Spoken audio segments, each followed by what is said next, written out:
Hi mga Lodi Cakes! For today's video, tuturuan ko kayo kung paano gumawa ng mga AI affiliate videos.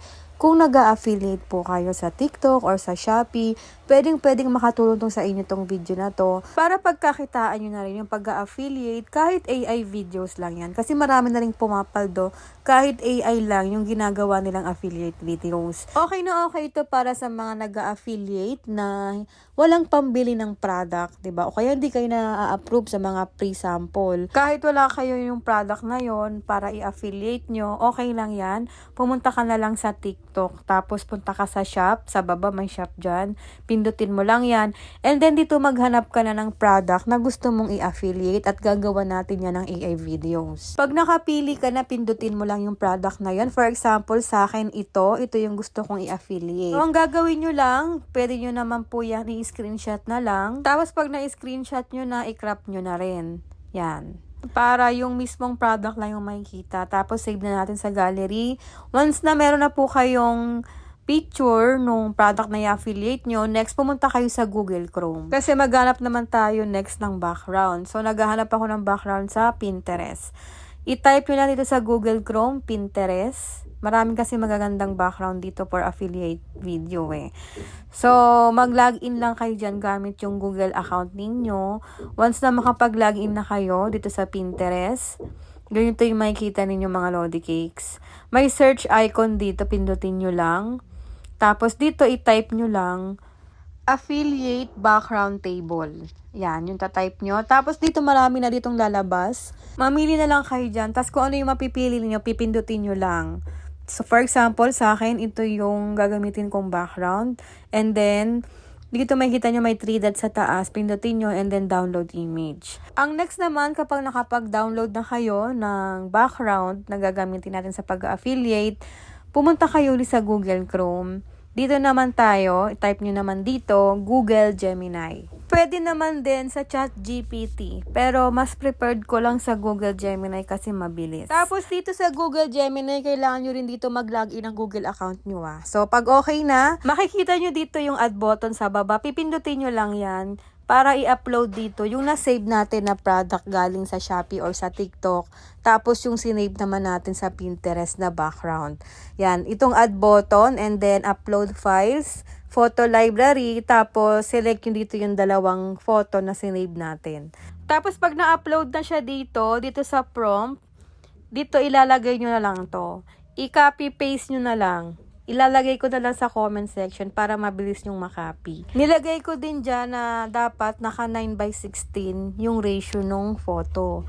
Tapos wait nyo lang siyang ma-generate at ito na yung kinalabasan niyan. Ayan, 'di ba? Parang na-combine yung dalawang photos into one frame. Dapat ganito yung kalalabasan, nakapatayo, naka 9:16. If ever naman ang ma-generate, hindi maganda yung na-generate sa inyo o kaya hindi siya nakapatayo na naka 9:16 katulad nito, pwede naman mag-generate kayo ulit. O kaya naman, pwede naman i-upload nyo yung photo na yan kay ChatGPT or kaya kay Google Gemini. Tapos, ilagay nyo lang dun sa prompt, please change the ratio to 9:16. Yan. If ever na meron kayong photo na hindi po naka 9:16. Kasi kailangan naka 9:16 siya para maganda kapag in-upload natin siya sa TikTok or sa Shopee. Tapos yan, wait nyo lang siya. At ito na po yung na-generate kay ChatGPT. Ayan. Napalitan na niya yung photo to 9:16 ratio. Tapos, isave na natin yan. And then, next step mga Lodi Cakes, pumunta kayo sa Google Play Store or sa App Store. And then, i-search nyo tong apps na to. Kailangan natin tong i-download. Itong Grok. Yan. Search nyo lang sa Play Store or sa App Store. Ito yung itsura ng application. Once na ma-install nyo na yan, i-open natin yung application na Grok. And then next, kailangan nyo rin dito mag-login ng Google account ninyo.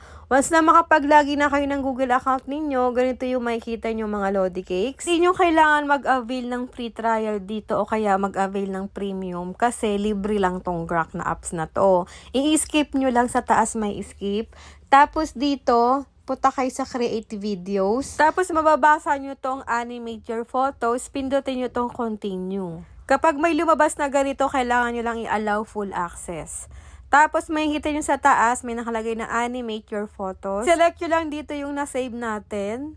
na na-generate natin sa Google Gemini or sa ChatGPT. Yan. Tapos, ma-upload na siya dito. And then, automatic magja-generate na yan. Yung photo na yon magiging video siya. Kaya kahit wala kayong prompt na ilagay dito, automatic mag-animate na po yung photo na yon. Wait nyo lang siyang ma-generate. Tapos, if ever naman mga Lodi Cakes na katulad nito, ang pangitong na-generate, diba? Tignan ninyo. Natanggal yung swedas. Pwede nyo naman yan ulitin. Upload nyo lang ulit dito yung photo na yon. Ito, pinutin nyo lang yan ulit. Tapos, magge-generate ulit siya ng bago. Hanggang sa magkaroon po kayo ng magandang video dito. Katulad nito, maganda na yung na-generate niya. Yan, o diba?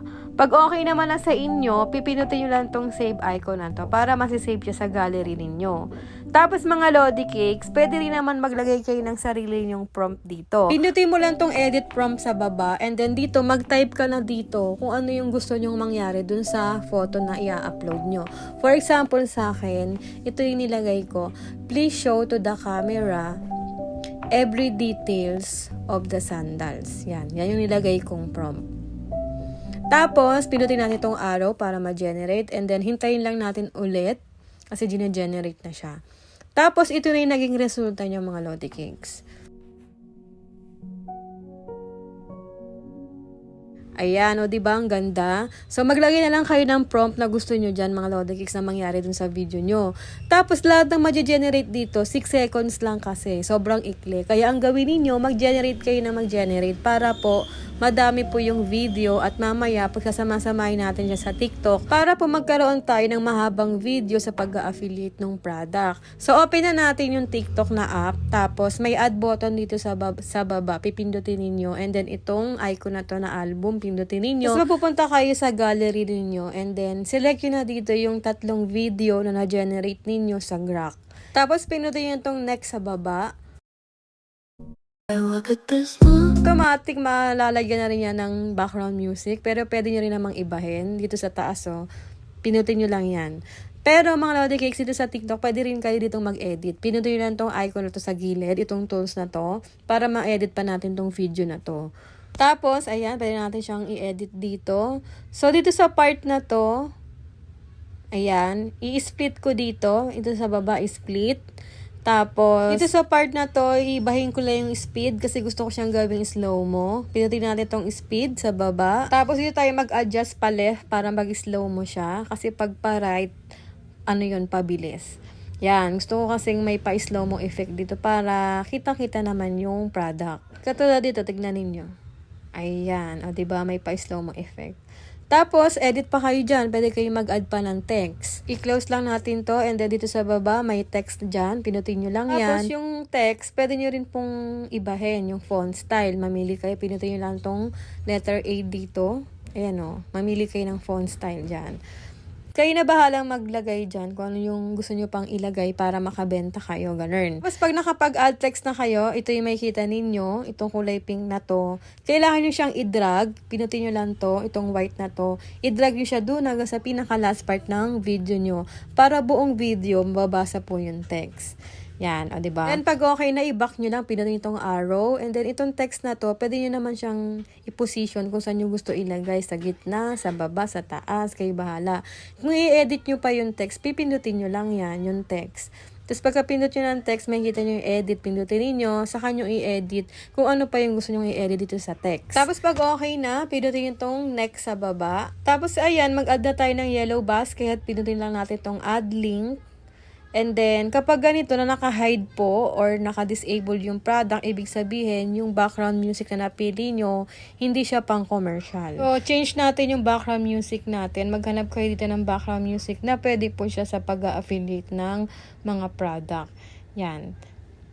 So, pag meron na kayo napili, check natin kung okay na, kung naka-disable pa rin ba yung product or hindi na. Ayan, pag hindi na, pwede na tayo makapag-add ng basket. So, lahat ng mga i-affiliate nyo na product, i-add to cart nyo na lang. Kasi wala siya sa showcase natin eh.